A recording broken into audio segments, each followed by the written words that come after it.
Pemirsa, untuk mengulasnya kita sudah bersama salah seorang korban Koperasi Simpan Pinjam Indosuria, Anya Dwino, serta pakar hukum investasi dan tindak pidana pencucian uang, Kuku Komandoko. Selamat sore Mbak Anya dan Mas Koko.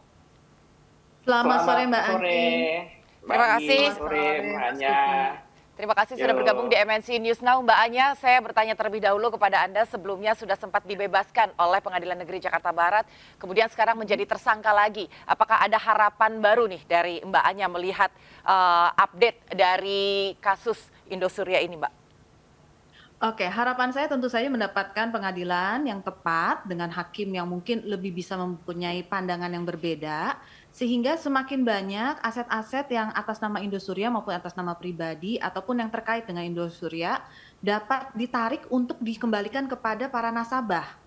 Itu sih menjadi harapannya. Tentu saja semua nasabah kita mungkin tidak mengharapkan ada hal-hal yang buruk terjadi. Kita hanya menginginkan dana pokok kita di luar bunga, kita sudah tidak memikirkan bunga, tapi uang yang menjadi nilai pokok kami bisa dapat kembali utuh kepada kami. Itu saja. Kalau Mbak Anya sendiri kan sebelumnya sempat menyampaikan ya bahwa mengalami kerugian 5 miliar, begitu ya Mbak?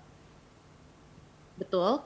5 miliar ya, betul ya Mbak. Berarti kalau misalnya Betul. di luar dari bunga dan lain sebagainya, Mbak Anya sendiri memang mengharapkan 5 miliar ini betul-betul bersih dikembalikan ke Mbak Anya atau seperti apa Mbak? Bahkan lebih tepatnya 5 miliar 180 juta sekian. Oke. Hampir 5,2. Tapi saya bisa kembali 5 miliar saja. Saya sudah alhamdulillah sekali. Itu yang menjadi harapan saya. Baik, Mas Koko mungkin bisa ditanggapi. Ini kita akhirnya mengetahui lagi bahwa Henry Surya akhirnya ditetapkan sebagai tersangka. Kalau Mas Koko sendiri, apakah penetapan tersangka kali ini bisa memberikan hukuman yang adil kepada Henry Surya? Ya, gini, itu kalau kita lihat satu persatu ya. Kasus yang kemarin itu kenapa tidak bisa ditetapkan karena hakim itu berpendapat kasusnya KSP ini, HS itu masuk dalam lingkup perdata. Itu persoalannya. Artinya jaksa penuntut umum itu tidak bisa membuktikan secara ansih bahwa kejadian ini merupakan lingkup pidana. Itu jadi satu persoalan karena unsur perdata dan unsur pidana itu berbeda sekali. Nah, di yang sekarang ini HS itu ditetapkan, dia juga melakukan salah satunya adalah pemalsuan tanda tangan. Betul. Artinya memberikan satu keterangan palsu di dalam satu akta otentik. Nah, ini harusnya pembuktiannya akan lebih mudah di ranah pidana. Jadi harusnya lebih bisa masuk nih ke ranah pidananya. Kalau saya lihat kali ini aparat penegak hukum sudah lebih yakin dan pasti sudah menutupi celah-celah yang kemarin ada, ya, sehingga hal ini harusnya bisa lebih komprehensif, lebih bagus lagi untuk pembuktiannya.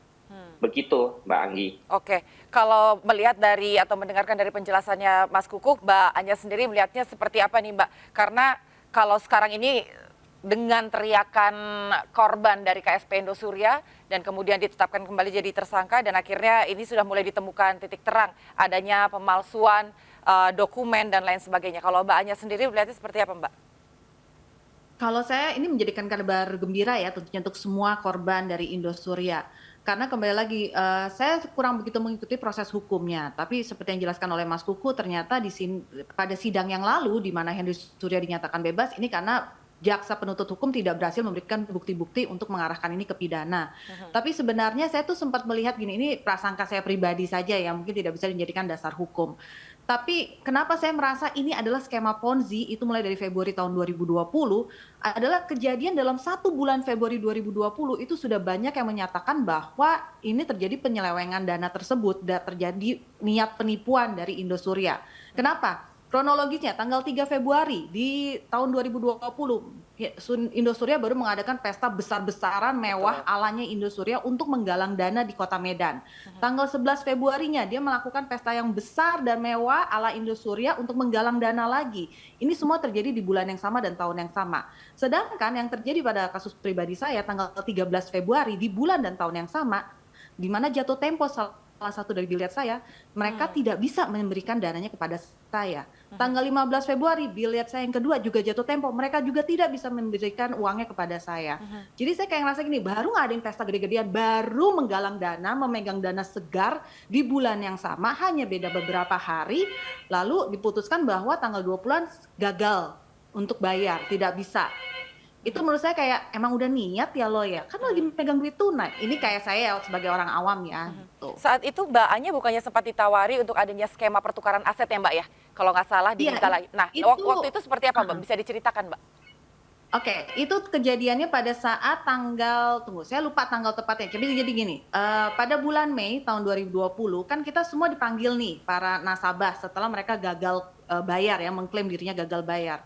Setelah pada bulan Mei kita semua datang ke Geraha Surya di Kuningan, lalu di sana tidak ada diskusi ya, perwakilan dari pengacara mereka. Jadi bukan perwakilan Henry Surya, si pengacara yang ketemu kita, enggak, ini perwakilan dari si pengacaranya Henry Surya atau Indosurya, hadir untuk menyampaikan bagaimana skema cicilan mereka, pengembalian dana kepada kita nih para nasabahnya. Saya mendapatkan skema yang 120 kali cicilan dengan bayaran 43.250.000 setiap bulannya selama 10 tahun. Saya tidak bisa menolak, saya tidak bisa memperdebatkan, saya tidak bisa mengajukan pilihan lain, saya hanya bisa menyepakati hal itu saja. Ya udah saya ikutin daripada duit saya nggak kembali, saya pikir. Lalu setelah itu saya di tengah jalan saya mikir 10 tahun, kalau umur gue segitu panjang, kalau gue bisa iniin apa segala macam, saya mencari cara gimana ya saya bisa mendapatkan pengembalian dana saya lebih cepat. Lalu saya kontak-kontakan dengan Pak Suwito Ayub dan istrinya. Dan di sana dibilang ada Bu, satu lagi skema top up 1:1. Gimana tuh Pak? Jadi Ibu top up lagi sesuai dengan saldo ibu yang ada di kami, nanti ditukarkan dengan aset yang dinilai 10M menurut Indosurya. Saya bilang oke deh, coba kasih ke saya listnya. Banyak sekali listnya, dari luar kota, di daerah Jakarta sekitarnya banyak sekali.